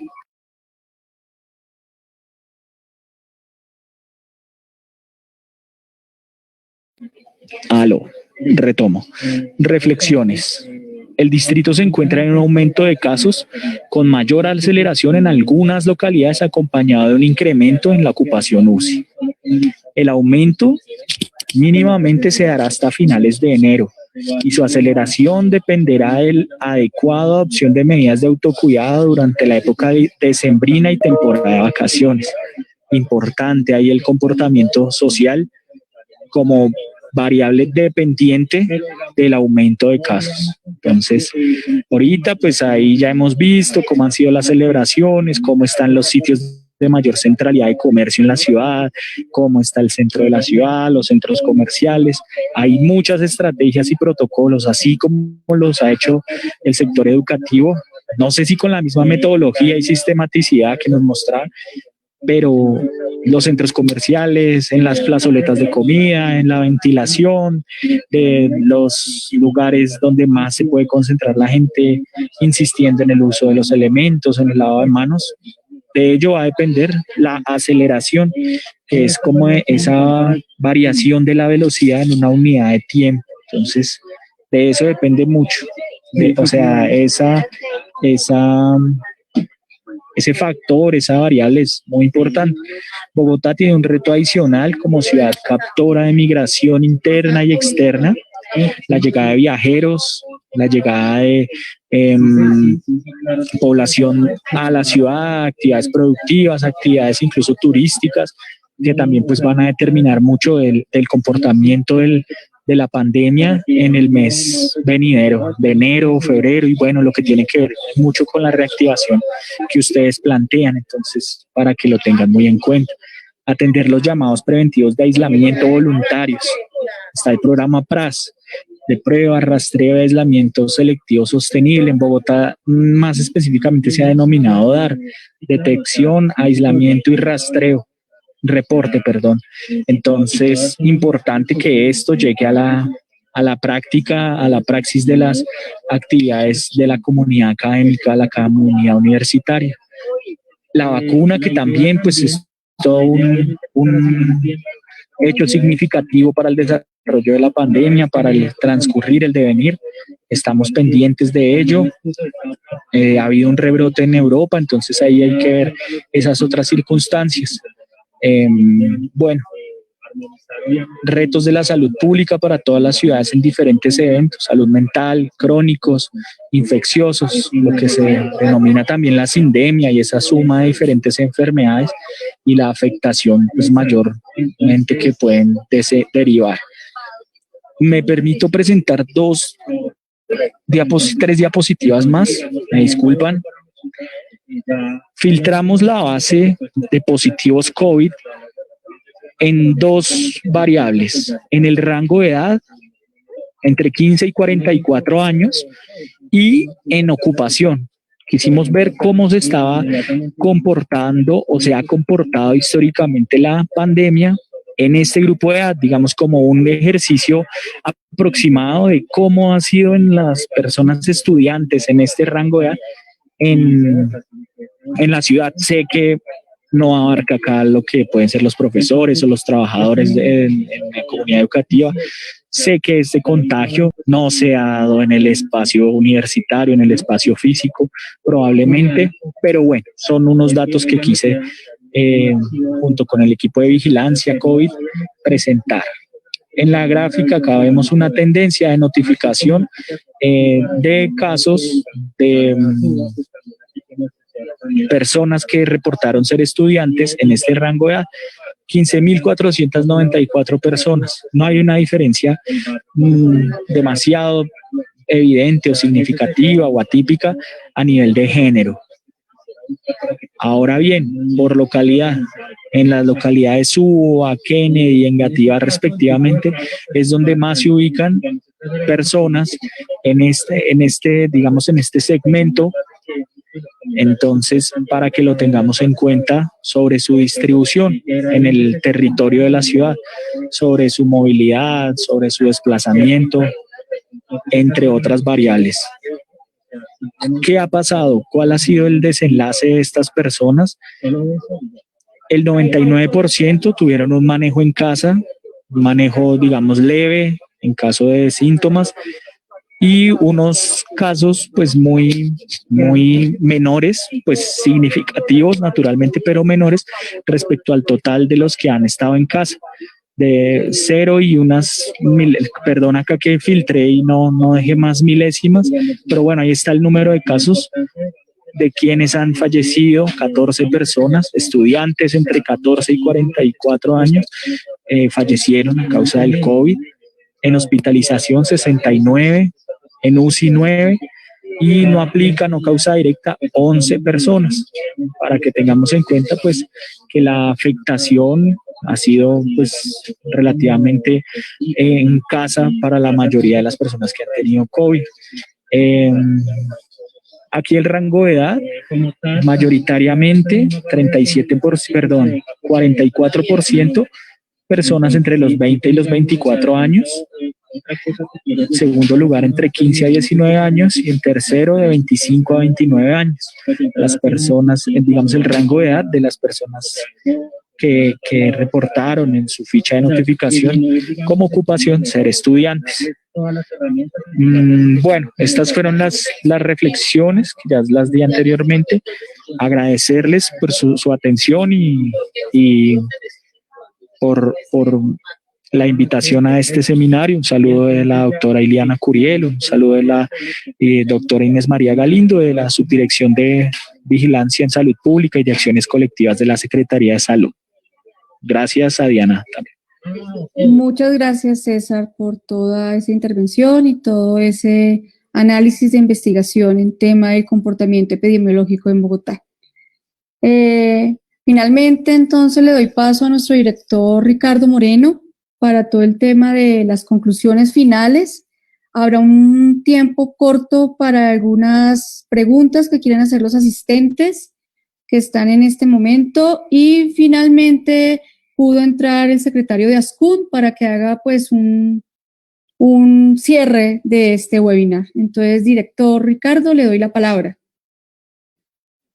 Muchísimas gracias.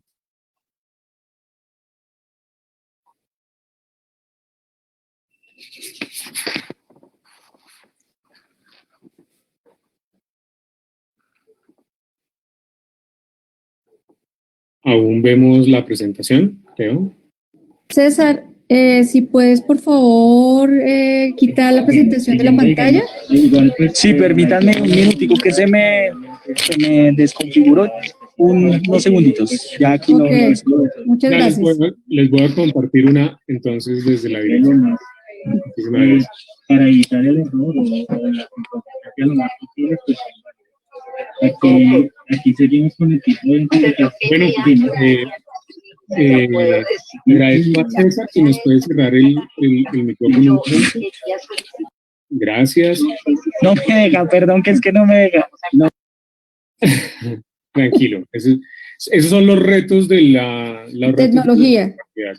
Los retos de la virtualidad en los cuales hemos estado todo el año. Bueno, muchísimas gracias, pues principalmente darle un especial agradecimiento a la Universidad Javeriana, a la Universidad de los Andes y por supuesto a la Secretaría de Salud, que el día de hoy nos han compartido unas reflexiones muy importantes sobre lo que ha significado el proceso de reapertura gradual, progresiva y segura, y también tener estas cifras sobre lo que ha significado la pandemia en términos de ciudad. Creo que es muy importante para todos y todas entender la magnitud.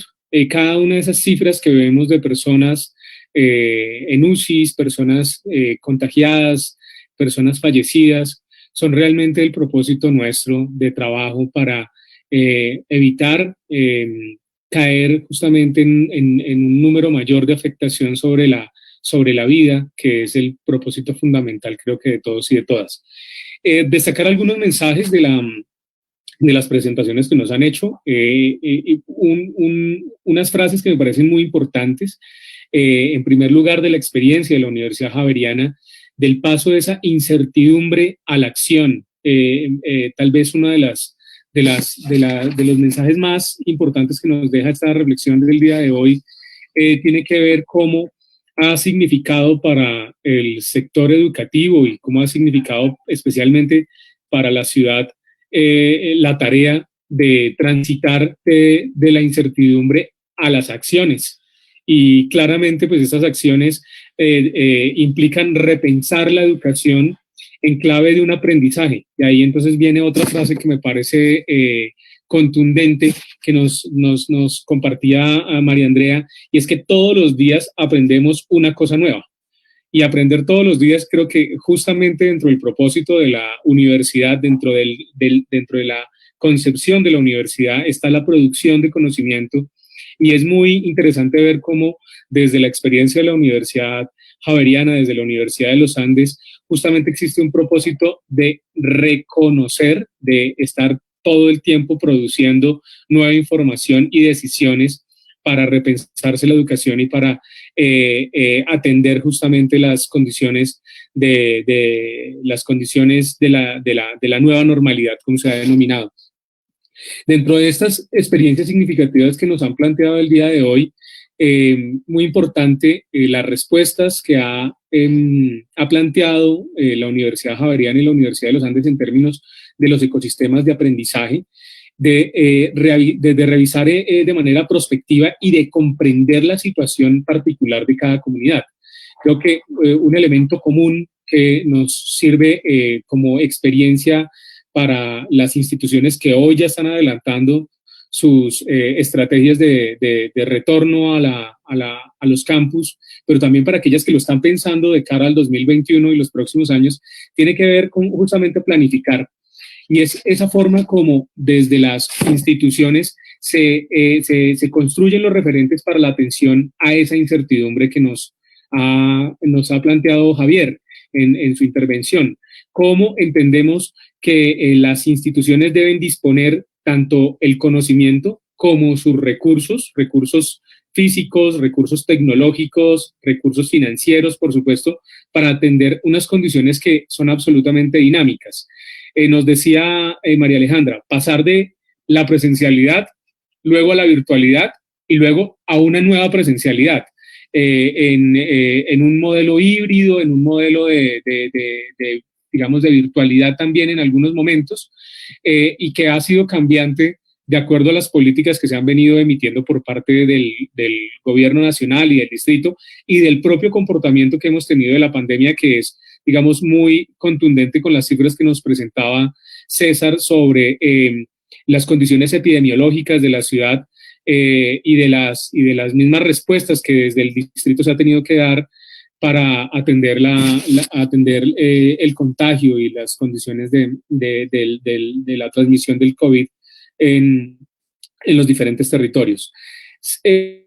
Otro tema muy importante tiene que ver con las respuestas, y ya, digamos, después de esa planificación y de la disposición de los recursos, es cómo se construyen acuerdos.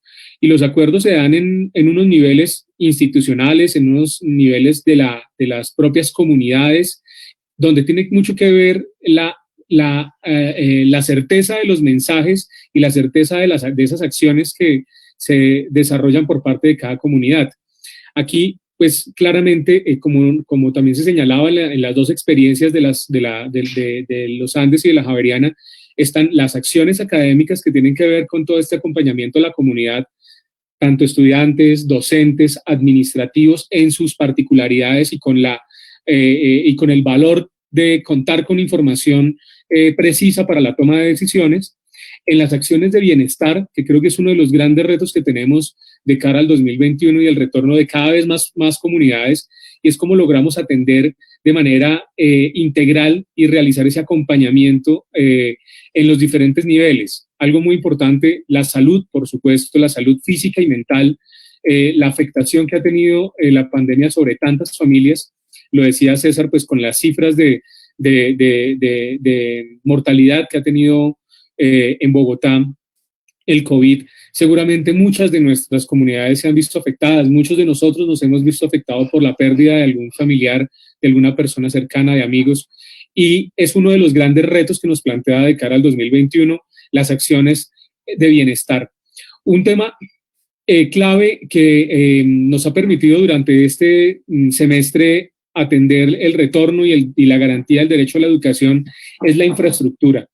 Y aquí, pues, nuevamente aparece la producción de conocimiento y la potencia que tiene la vida académica y la investigación para generar respuestas y generar alternativas innovadoras para esa infraestructura. Me parece, creo que como una de las grandes experiencias para las instituciones, estas medidas que, por ejemplo, la Universidad de los Andes nos mostraba frente a cómo desde los propios medios tecnológicos, por ejemplo, se entiende cómo hoy se observa desde lo digital, cómo se escucha desde lo digital, cómo se distribuyen los espacios, cómo se redistribuyen y cómo se redimensionan y se repiensan los espacios, por ejemplo, las formas como nos comunicamos. Creo que ese es un mensaje también muy, muy importante, no solamente la tecnología como un fin, sino la tecnología como un medio de reproducción de conocimiento. Algo muy importante es que toda esta disposición de recursos de las instituciones en términos humanos, financieros, técnicos, para responder a estas necesidades, nos llevan a pensar muy seriamente lo que significa la bioseguridad, lo que significa el cuidado y la protección de la vida. Dentro de todas las cosas que aprendemos todos los días, como decía María Andrea, una de las cosas que tal vez hemos aprendido es que necesitamos un mayor juicio frente a lo que significa la bioseguridad. No solamente tener dispuestos los espacios para el lavado de las manos, para limpiarnos los pies, para tener la desinfección y demás, sino además de esto, partir del conocimiento y partir de la información y de los datos de la realidad de cada una de las comunidades. También, pues, clave entenderlo en la lógica de los territorios, como lo mostraba César con estos mapas de la distribución en Bogotá de los contagios, por ejemplo, entender cuáles son las condiciones también de los territorios para tomar decisiones sobre la bioseguridad y sobre las medidas que debemos implementar en cada contexto. En Bogotá tenemos una concentración y por eso hace un momento les mostraba un poco cuáles son los resultados de la reapertura del sector educativo en la ciudad. Tenemos territorios donde hay una alta concentración de instituciones de educación superior. Es el caso, por ejemplo, de la localidad de Chapinero, la localidad de Santa Fe, la localidad de Candelaria, donde hay una alta circulación de instituciones, de estudiantes y de población académica, donde los riesgos aumentan y donde pues debemos ser mucho más cuidadosos y mucho más juiciosos con ese concepto de la bioseguridad. Algo importante pues es la respuesta que también se debe dar en términos de las condiciones de observación, de caracterización, de esa innovación y de respuesta a los nuevos retos que vienen para los próximos meses. Lo decía César, esto no ha terminado, vienen las tendencias y la investigación nos muestra que vamos a tener unos momentos muy fuertes. Hoy en Bogotá, hay que decirlo con claridad, estamos ante una situación, digamos, de aumento de casos y tenemos que responder a ello de manera muy responsable. Y aquí pues tal vez surgen ya unas preguntas de cara a lo que debemos hacer como instituciones de educación superior, como distrito, y es esa transferencia de conocimiento. Cómo desde lo que se ha producido en las instituciones de educación superior, como desde la investigación y el conocimiento que se genera desde la universidad, desde su quehacer, se alimenta la información para la toma de decisiones en la ciudad y cómo desde la información que se produce desde Bogotá también se puede generar conocimiento en las universidades. Creo que aquí hay un enorme reto en términos de la responsabilidad social que tiene la universidad, que tiene la educación en todos los niveles, pero particularmente en la universidad como espacio de generación de conocimiento y de respuestas para la transformación social. Entonces, creo que estamos llamados a seguir disponiendo de todo el conocimiento de la academia al servicio de la ciudad, al servicio de Bogotá, y tenemos un reto desde la Secretaría de Educación que creo que es el que vamos a continuar, y es generando esta comunicación entre las diferentes instituciones. Le agradezco muchísimo a la Secretaría de Salud por habernos puesto en conocimiento de esta información. Yo cierro simplemente diciéndoles que desde el momento que iniciamos el proceso de reapertura gradual, progresiva y segura del sector educativo en Bogotá, hemos tenido en términos de instituciones de educación superior 69 instituciones que representan el 48% de las instituciones de educación superior de la ciudad que han manifestado su intención de regresar a las clases durante estos meses. En muy poco tiempo las universidades se han puesto en la tarea de adecuarse para regresar a las actividades académicas. De esas 69, 67 ya han sido habilitadas por parte de la Secretaría de Salud. Cumplen con, digamos, han venido cumpliendo con esas condiciones, algo muy importante. Igual por parte del SENA, que es uno de las instituciones que nos oferta también formación en educación técnica, tecnológica, pero también en educación para el trabajo y el desarrollo humano, 16 centros de formación que se presentaron a este proceso de reapertura gradual, progresiva y segura, han sido habilitadas para retornar. Con esto, hoy en Bogotá tenemos una población potencial de 316,000 personas de diferentes niveles educativos, de jardines, colegios, instituciones de educación para el trabajo e instituciones de educación superior, que hoy ya pueden estar en este proceso de retorno a la vida académica y de garantía del derecho a la educación. Realmente, pues, para nosotros es muy importante y ha sido muy valioso escuchar estas reflexiones. Le daría paso a nuestros compañeros de ASCUN, con quienes hemos hecho también unos ejercicios de reflexión sobre lo territorial, sobre lo local, sobre lo institucional, para que retroalimentemos un poco más y ojalá podamos responder algunas de las inquietudes que han surgido en este espacio. Le agradezco nuevamente pues, a María Andrea, a Javier y a César por toda la información y por todo ese conocimiento que nos han compartido el día de hoy. Gracias, Ricardo. Diana, buenas tardes. Buenas tardes. Okay. ¿Se me escucha? Es que ofrezco disculpas, hemos tenido problemas, pero hemos estado atentos a todo el desarrollo. ¿Me están escuchando bien? Sí, secretario, sí le estamos escuchando.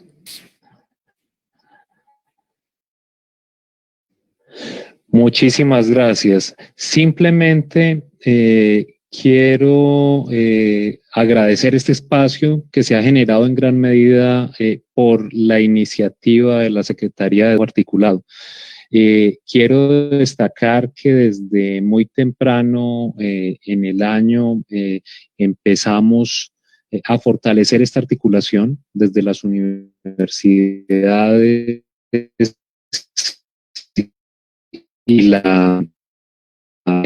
el distrito y la alcaldía y sus distintas secretarías para tratar estos grandes retos. Y creo que lo que hemos estado aprendiendo mucho. Debemos hacer consultas. En abril consultamos a 47 rectores sobre cómo estaban viendo el panorama para este año frente a lo que se nos venía con la pandemia.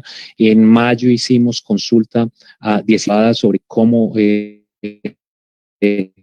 estaban en su parte social, familiar,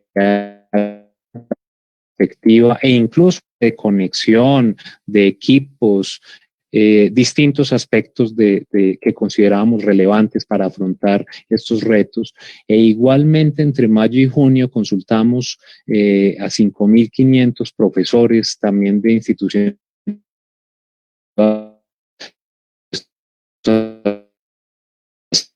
aspectos, con el fin de preparar para esto, frente a esto específicamente empezamos a profundizar el trabajo articulado en mayo y junio, cuando empezamos a buscar cómo poner en práctica la directiva ministerial número 13, que empezó a habilitar los laboratorios y las prácticas, y allí empezó todo las universidades también a identificar a poder poner en práctica lo que iban identificando sobre posibilidades de reaperturas parciales según las indicaciones nacionales y del distrito.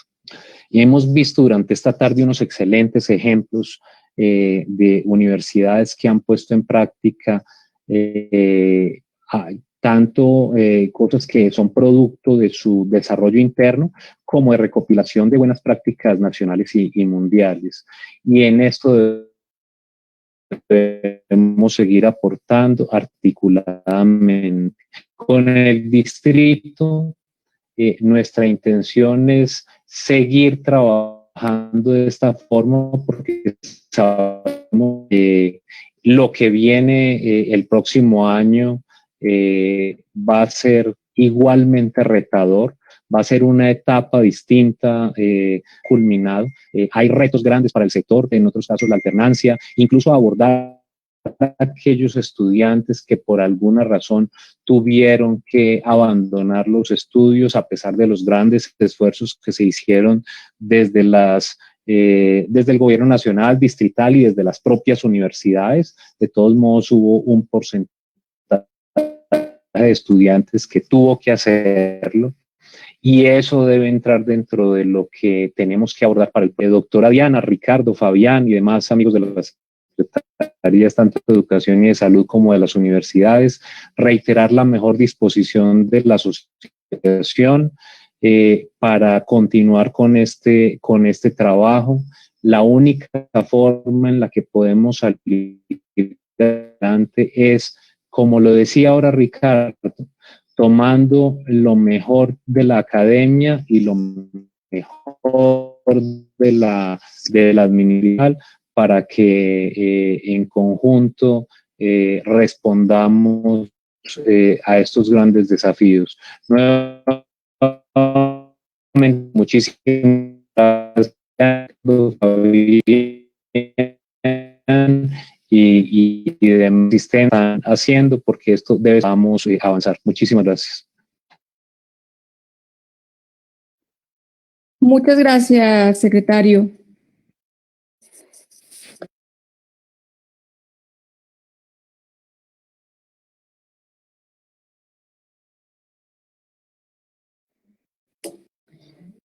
¿Me escuchan? Sí, Diana, te escuchamos. Sí, Diana. Ok. Pues siendo las 4:25, Ricardo, pues no creo que alcancemos como a revisar una serie de preguntas de los asistentes. Entonces, pues para dar el cierre, director Ricardo, y darle el agradecimiento a todos y todas por esta participación muy importante el día de hoy. Muchas gracias. Muchas gracias Diana, y gracias nuevamente a todos nuestros invitados panelistas del día de hoy. Para algunas personas que nos están preguntando sobre la sesión, esta pues va a ser compartida, este webinar. Asimismo, las presentaciones que nos han compartido de la Universidad Javeriana y la Universidad de los Andes, creo que las podemos poner a disposición, como nos ha dicho Andrea. Podríamos hacer, compartir, digamos, este conocimiento y la presentación de Secretaría de Salud, la vamos a disponer en nuestro micrositio de reapertura gradual, progresiva y segura, para que tengan ustedes acceso a esta información. Creo que es muy importante como parte de las experiencias. Insistir en que este es un espacio de muchos que queremos promover dentro del plan de trabajo de reapertura gradual, progresiva y segura para el 2021, en los diferentes niveles y en los diferentes tipos de institución. Tenemos un compromiso desde Bogotá, y es seguir abriendo esta discusión y seguir integrando los diferentes debates desde las instituciones. Así que pues yo le daría la palabra a Javier y a Andrea para que también nos podamos despedir de las personas que nos siguieron el día de hoy.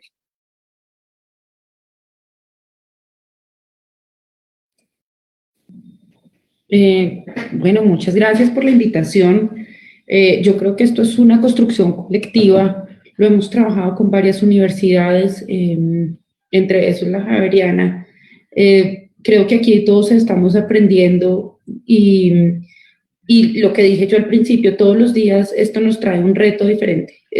La pandemia y lo que nos ha tocado en este año, pues nos ha llevado a ser creativos, a ser innovadores y a estar dispuestos a hacer cambios muy rápidos. Desde la Universidad de los Andes, cualquier conocimiento o lo que podamos apoyar a otras universidades o a otras instituciones, bienvenidas todas las preguntas. Diana tiene mis datos, si necesitan mi correo electrónico me pueden escribir. Bueno, yo me uno a las palabras de María Andrea. Esto además yo reafirmo que además ha sido una construcción colectiva con las universidades. aquí hemos participado cerca de 25 universidades a nivel del país. Hemos tenido universidades en grupos de trabajo de Cartagena, de Bucaramanga, de Cali, de Medellín, Bogotá. Digamos que yo creo que compartir información y compartir conocimiento en esto creo que nos ayuda a todos y hace parte como del quehacer de las universidades. Y desde la Javeriana igual nos ponemos totalmente a disposición de poder compartir, pero también poder aprender de todas las experiencias de las demás instituciones de educación superior. Yo lo único que diría es que esta construcción colectiva, como dice María Andrea, nos ha ayudado una barbaridad. Nos ha ayudado una barbaridad. No hemos sido en ningún momento egoístas con la información y hemos podido ir desarrollando cosas que nos han hecho que las universidades podamos seguir activos y con la responsabilidad que tenemos en medio de esta sociedad. Muchas gracias y por supuesto estoy atento, Diana, mi correo, todo para que la gente que también nos quiera preguntar, pues estaremos muy atentos. Muchas gracias, director.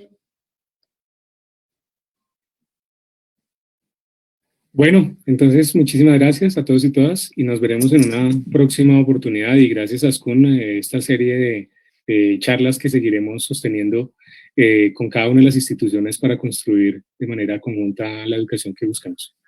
Feliz tarde a todos y todas. Gracias. Muchas gracias.